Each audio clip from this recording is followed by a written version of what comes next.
Man, here we go. Aswand, Cruickshank, and one and only Move Swiftly speaker checking in for a daily Move Swiftly thought, giving your perspective on teamwork you will not get anywhere else. Again, like yesterday, I did hit the goal, but I paid for it. Seeing that I knew going in, I didn't have the right amount of meals. Our sleep was a little better, but the meals just weren't there yesterday. I was catching up on rest, and because I was catching up on so much rest yesterday, catching up on a lot of rest yesterday, the meals took a hit. And if you can tell, I'm a little congested. Throat's been kind of bothering me since I came back. Not only that, I had 2 podcast recordings to do, 2 solo episodes to do since I missed last week. So my voice was a little out of it and just been out of it in general. However, all that being said, all the excuses I just threw out there for you, I still hit the goal today. The goal was 6 miles, and I made sure I maintained, paced myself throughout the 6 miles, and got it done. Even though I got my ass kicked through it, got it done. Even though it's, again, later in the day, not normally when I do it. Been officially close to about well over 12 hours since my last actual full meal. It still got done. And these are the days in which you have the cards stacked up against yourself. If you can get it done during those days, then you know it's for you. All right, that's the mindset issue. That's the mindset piece that we got to gather away from everything I say, not just today, even though today is a special Move Swiftly thought. It's a mindset issue every single time you get close, or every single time you hit the play button on any piece of my work, anything that I do. It's about developing the mindset and understanding on the days in which you don't have it, right? The days that are stacked against you, you got to figure out a way to get something, get the goal, get something out of those days. When you get something out of those days, damn it, it's for you. Whatever your goal is, whatever your dream is, whatever it is, it's actually for you when you're able to get up on those days. All right. So in regards to today's Move Swiftly thought, recording this the Sunday after, I believe it's Sunday, October, no, excuse me, you can tell I'm off. Sunday, August 11th, 2024, a day after we witnessed a absolutely great, again, to look back 10, 15 years down the line, and we see basketball doing some major things as it always been about being productive, teaching people to work as a team and all that. When we see the elevation of the sport of basketball, we're going to look at yesterday and say that was a day in which basketball became something better than what it was before, because it was a great day for basketball, a great day for anybody that has been associated, whether you're a fan, consumer, newcomers to the sport, regardless. It was an absolutely incredible day for basketball. Okay, of course, I am referring to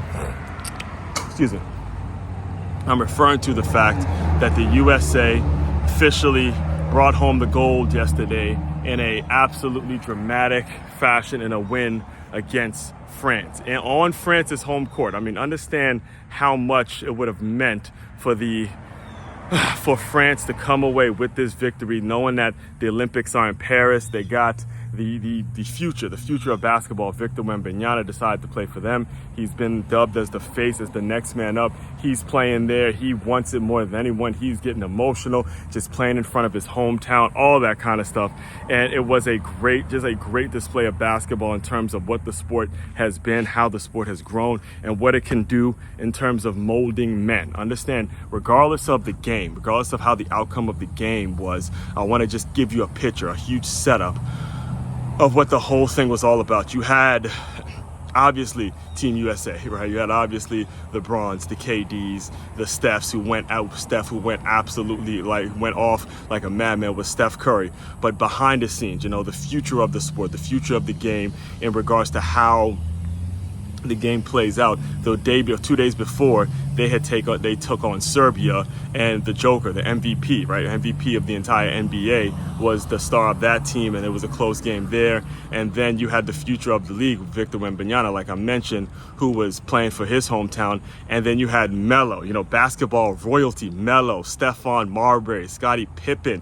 You had D Wade on the announcements. It was basketball royalty, and you saw the evolution, right? You saw the evolution of the sport, even though it turned out to be a win in the win for the USA. You could tell that the rest of the world is catching up, and it's not going to just be an easy win anymore, regardless of what team it is. It's getting to a point now where people are looking forward to it, and it's becoming just as competitive which is going to do nothing but great things for your sport. All right, so for the sport, I should say. So the takeaway for all that, for all my business owners who tune into me regularly, the takeaway from all of that is asking yourself, does your company, your organization, your business run as efficiently as a championship high-level basketball organization, in it that you're constantly competing, constantly putting yourself around a competitive atmosphere so people get better. And then the people that came before, like the Melos, like the Waves who paved the way,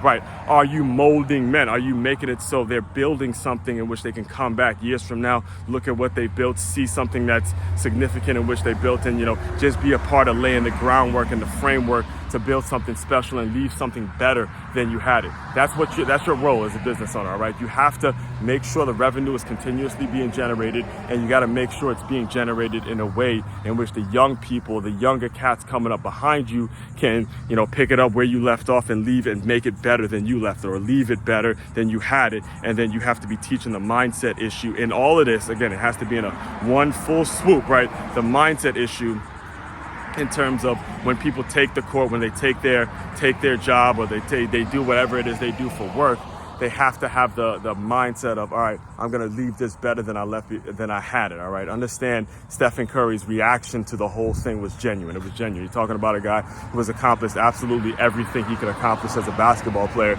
And in my opinion, he seemed more excited about this than anything he's ever done. And that's saying a lot. All right. So understand that the mindset piece is always about getting better. What don't you have? And just continuing to push yourself to levels and push yourself to places that you could never have foreseen or that you haven't been before. And that's what it's all about. All right. All that being said, main website to check out to dive deeper into all my work, it's makeyourmove.com. That's makeyourmove.com. One-stop shop for all your teamwork and your self-development needs. Aswand, Cruickshank, your one and only Move Swiftly speaker checking out. You guys continue to move swiftly. We will talk more soon.